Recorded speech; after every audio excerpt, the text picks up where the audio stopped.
Hello, everybody. This is Deborah Whitson. I am the founder and owner of Whitson Law Firm. We have offices in Elizabethtown, New York, and Saratoga Springs, New York.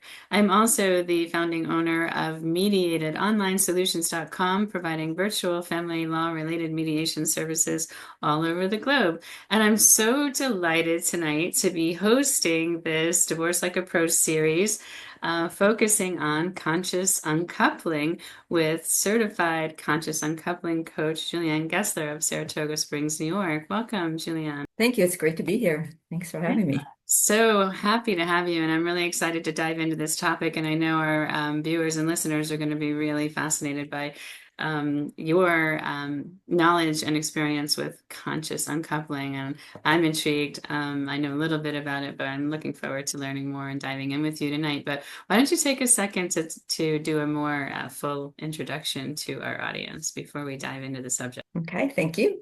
Well, as Deborah said, I am a conscious uncoupling coach, so I help people navigate the pain and grief of a breakup, move to self-awareness, and then create a beautiful future for themselves and their family. So I use the Conscious Uncoupling program as a 6-week program, and it's based on the book by Catherine Woodward Thomas, who's the author.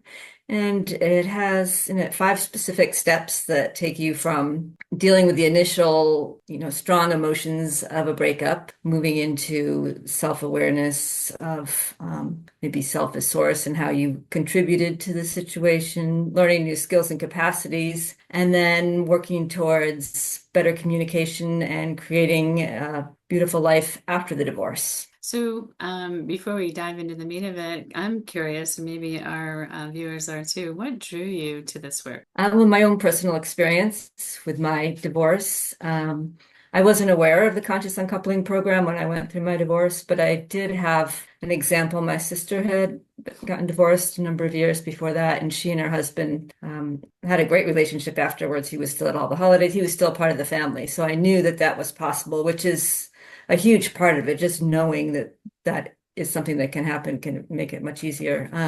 And then as I was going through my divorce, I was really struck by the reactions I would get from some people when I would talk to them. And some of them were getting angry at my ex-husband for me, feeling like that was supporting me. So then I would be defending him to them, and I'm like, this isn't really helpful. When I heard about the conscious uncoupling program, and I am now remarried, and I heard about the program from my now husband, before he was my husband. And I just thought that that was a beautiful way to give back and help change the story that people tell about divorce, because I think that's a big part of it. And so I started studying it, and here I am. Awesome. I love that. I love also that I tell people, but from a very different perspective, or a mediator, about empowering my clients to write their own divorce story. So, do you want it to be a novel about somebody going through something, strength and dignity, and other side to a new life, or do you want it to be a horror story? Because there's a fair number of horror stories, and so I like that idea, the thought that we can control how we go through any transition, and we do have some say. It's not that there aren't. That's a great. But before we dive into our sort of our dialogue here, and you telling our audience more about this and it works and how it might work and so forth, I want to just do a couple of disclaimers because that's what lawyers do. So to the extent anything gets discussed about divorce law or procedure, of course, I'm a New York licensed attorney, so any information I have about New York's laws or the process is grounded in that. So if you live in another state or another country and you're watching this, please understand what I say about the divorce process is New York specific, and nothing I say is legal advice to anybody. So in order to get good legal advice, you have situations. So while I won't be giving advice, likewise, Julianne is not a mental health professional. She's in the coaching world. And she's going to talk about conscious uncoupling, how she approaches that with her, but she won't be giving anybody here any specific advice or guidance that should send them off in a particular direction. Again, you're such a coach who can help you through conscious uncoupling. This is all about enlightenment. So with that, I would love to dive in and So you had your own divorce experience, then you found conscious uncoupling, now you're remarried. So for people who are at various stages of the process of deciding where their marriage goes and then taking steps to end them, to move towards divorce. At what point in that journey, because as I understand it, that like for some people it can take years before they make the decision that they want to. So where in the spectrum of thinking about, is this marriage working for me? Is it salving it to where in that progression conscious and best started? Best when you're really seriously thinking about leaving. And then the earlier the better, because as you're going through the negotiations and the process of divorce, it's better to have processed your own emotions and understand yourself, and also to have set that intention for creating a positive future. So, yeah, the earlier the better. And is it ever too late to start the process? If you're almost near the end of your legal divorce process, is it too late to start? Have you missed? No, it's never too late. Even if it's a breakup that's been years ago and you don't have any, you're not in touch with the person, you can still go through this and learn a lot from it, because it's all inner work. And a lot of times, if you don't process a trauma or your feelings, they don't go away. They stay with you. So at any time you can go back and you can work through that. So I thought that my ex-husband and I had a very conscious uncoupling. And then when I went through this program, in order to become a coach, you need to go through the program and be coached yourself. And it was extremely helpful for me, not even realizing that I still had some residual emotions and things that it was good for me to process and to uncover about and learn about myself. So yeah, anytime is good. Okay, great. So can you position for us or explain the differences between marriage counseling, divorce coaching, and conscious uncoupling? Well, I'm not an expert in either of the other two, the marriage counseling and the divorce coaching, but conscious uncoupling you do by yourself. It's an individual thing because we're really diving deep into your own emotions and your history and your experiences that affect how you react to situations, as opposed to, marriage counseling and people together and working on how they interact together. And I would imagine divorce coaching is much more practical with the things that need to be done, whereas conscious uncoupling focuses more on the emotions. So, how is conscious uncoupling, how does it dovetail if there is high conflict between the partners, whether or not they've already started the legal process? Sometimes there's just a lot of behaviors or conflict in the behaviors between the parties actually. And certainly some people, once they get into the divorce process, if they go the court conflict externally there and then the festers interpersonal. But will conscious uncoupling for an individual? It can, and the person does have to be ready for it. I usually do like a 20-minute consultation with somebody before to see if the program is right for them. As long as the person is willing to look at themselves and their part in the conflict, then it will work for them, even if their partner is not. So the partner doesn't have to go through it, but just by the one person going through the program and changing the way they show up in the relationship can switch the dynamic and bring down the conflict quite a bit. And if someone is, really angry and feeling like a victim, we work through moving out of being a victim. And even if the partner was really, truly horrible and maybe 99% the reason for the divorce, there's still that 1%. There's still things that we can look at, like, why did you get into the relationship? What were the red flags that you missed? Is there ways that you were giving away your power? And kind of delve into that and find and develop new ways for that person to show up in not only that relationship, but all their relationships. So how about for parents? What do you see as the challenges on our children partners? Well, absolutely, the more healthy the separation or the breakup is between the parents and they can keep their family healthy, the better that is for the children. There's people say that divorce is really hard on kids, and there's been a study that somebody studied children who were coming from families who were having contentious divorces, and also children who were in families where the parents were still together, but the relations and the effects on the children was pretty much the same in both groups. because it's not the divorce, it's the conflict. So Ah, if you can minimize the conflict, then that is a great gift that you're giving to your children.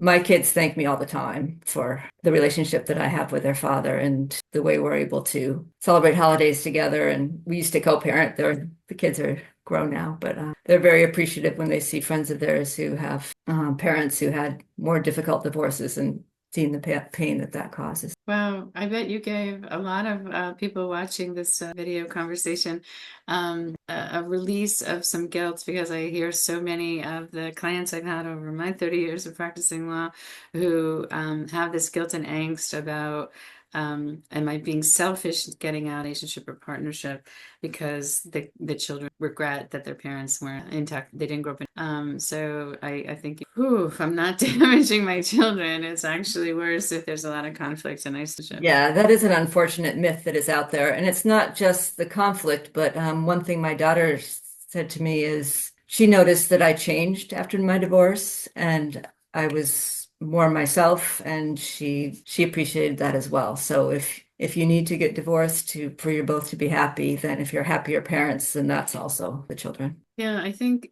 because we know that children absorb everything like sponges, it seems intuitive to me that if the children are really watching us to be adults and how to be in relationships, the more we can model healthy relationships and maybe getting out of a relationship feeling is being a good role children. Absolutely. You And wouldn't want your sons or daughters to stay in a relationship or unhealthy or not fulfilling. exactly. So, do couples ever go through conscious uncoupling in parallel? They do, and that would be ideal if they both went through it. And in the book, there's a little paragraph at the end of each step that gives suggestions on if you are going through it if both of you are going through it, things that you can maybe talk about and ways to interact and things not to share, just kind of advice on how to Mhm. do it together. Okay. Yeah.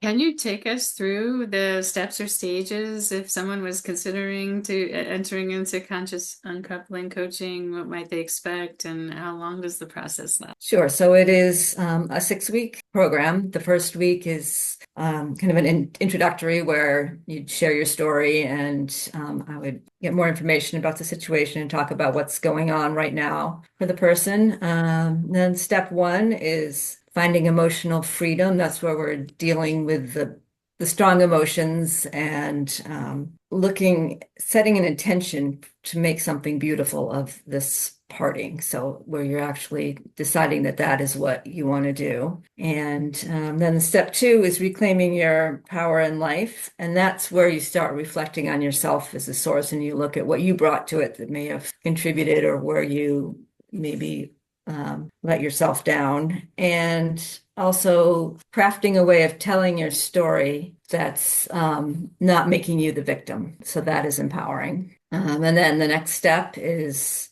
called Break the Pattern, Heal Your Heart. And that's where you're kind of looking at maybe some childhood traumas that could affect the way that you show up in relationships, the way you react to conflict. And you learn new skills and capacities so that you can have successful relationships in the future. And that's not just romantic relationships, but that helps with your relationships with your children, with your friends, and your family. Then the fourth step is become a love alchemist. That's where you kind of dissolve, get rid of the hurt and the anger, and you learn how to communicate more effectively moving forward. And then there's communication guidelines that we go over for them for post breakup. And then the last step is create your happily even after. And that's where we start focusing on figuring out healthy and cooperative ways to care for the kids, dividing the property, navigating the legal process, and ensuring that everybody is set up to win moving forward.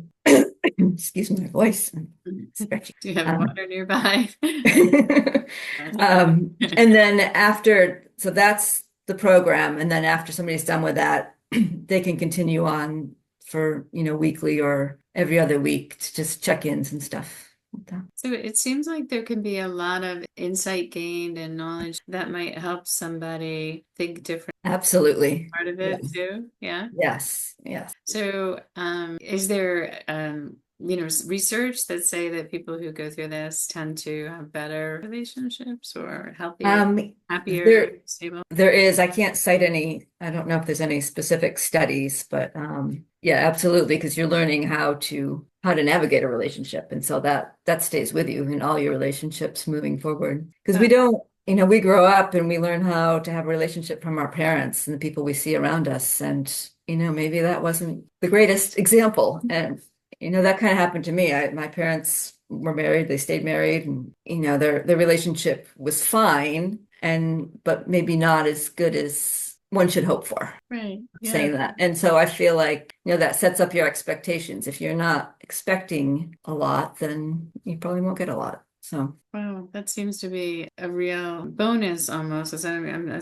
guessing that a lot of people go through this because they want to approach the uncoupling in a healthier or with some support, make that a little less scary and painful. But the value of maybe think about what I look for, I show up and wired to be alone right. while Absolutely. It's connect. yes. And it's we look at it as an opportunity for growth. So you've had this traumatic event and it's a good opportunity for you to look at yourself and learn some new skills and capacities. And there's a lot of talk about post-traumatic stress, but what we're focused on is post-traumatic growth. It's possible to take this stressful situation and make something even better of it. You're not just trying to get to where you were, you're trying to move forward. So, as you know, and as I introduced it myself, I'm a mediator as well as a prefer to work couples through a separate to do that in a mediation, not having the acrimony, stress, and the uncertainty, courtroom-based proceed important decisions. You should try to. Mhm. So, can you have you had the opportunity to work with people, individuals who were part of a couple's mediation process outside of your work with? I have not when somebody was actually going through it. So I think that's great. I think that would be a great combination to do, but I have not had that experience yet. Yeah, I can see also a real value there. I'm going to try to educate and inform people who are entering into the mediation process about, trying to show up with their best self present and leave some of the problems that got them to separate or divorce outside the pragmatic things that they're stuff up. And that's easier said than done, but I think the conscious uncoupling would probably, or both of work to show up in the right frame of outside processes, marriage from had fun Absolutely. modalities to help people Mhm. do this in a way that. Yeah, definitely. So, I have to say this because, anytime that you're in a focused niche industry like you are, we watch the trend. Some of the trends we watch are what are people Googling about this issue, mediation. And for a long time now, the number one search term with breakups is narcissist. And I'm going to give my little spiel. I'm not a mental health professional, but I do know that it's the diagnostic criteria to get somebody diagnosed with narcissistic person pretty stringent, and it happens relatively, probably in part, narcissists or something get you. But also because there's a lot of criteria. But I think that it's fair to say that many of us have behaviors that would to the narcissist. But everybody thinks that they are breaking up with a narcissist and that they're in for a hell of a ride. And their friends and family will say, "Oh my God, narcissist." So that's just my experience as a legal professional. But I'd love to hear your thoughts on this because I bet that there's going to be, can this work for me because my partner is a narcissist or my narcissist. Yes, yeah, that is something that comes up often. And yes, you can do the program if your partner is a narcissist or if just have narcissistic tendencies, because there are ways that you can show up if you understand the way your partner maybe craves attention or what it is that they need or what they're after. There's ways that you can communicate with them that not to say that you're being manipulative, but that you can present things in a way that will be more readily accepted and not trigger them. But also, sometimes when you do the work and on yourself and figure out how you're showing up in the relationship, if you change that, maybe the person's tendencies will change a little bit and soften too. So if you have somebody that craves attention, like narcissists do, and is insecure and feels like maybe they've never gotten enough love or people don't understand them, then the way you interact with them can have an effect. If you kind of withdraw because they're being so needy, then it just exasperates the cycle. So once you can understand what the dynamics are, which is your own, maybe childhood wounds and how you show up, and then you can kind of look at your partner and you can't know for sure, but you can maybe empathize and guess maybe what they might be dealing with just from the way that they react to conflict. Then you can tweak things a little bit and have a more civil relationship. That can make a huge difference. So is it, now that we've talked about this narcissist or narcissistic tendencies, is there anybody who wouldn't be a good fit to disqualify? Somebody that's not willing to see themselves as part of the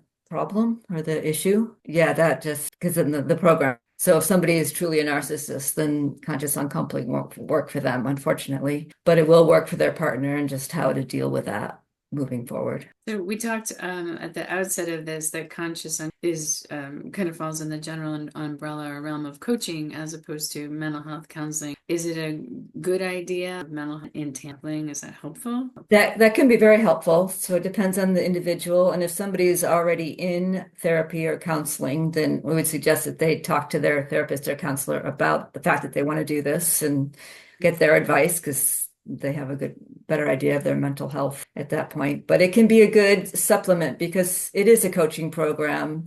So we're not, each week getting into the story and the feelings each week. We're actually doing specific steps to move forward with the process. So if somebody does need that therapy where they are going in and just letting out, talking about their feelings, then that's a good place to do that, and it's a good compliment. Are there any challenges? Like if somebody is sitting watching this dialogue that we're having, and they're saying, I'm intrigued by this, but I don't know if I'm up for this challenge, or I'm worried that I'm going to hit something that is going to be triggered. What do you see as the moments that maybe people struggle with, or they say, oh, this step process is well, it is really deep work, so it can be hard. One of the difficulties can be looking at yourself as part of the I wouldn't say problem, but part of the source of the conflict. And coming to terms with that. And the other part is we do go in and like I said, look at your what we call a source fracture story, something that like from a young age, something happened maybe, and you might have some internal beliefs like I'm not loved, I'm not enough, I'm not worthy. And we do delve into that, and I guide the person. So we do it through, it's kind of a meditation and some deep work there. And I hold the space for them so it's safe, but it is touching on things that can be pretty intense.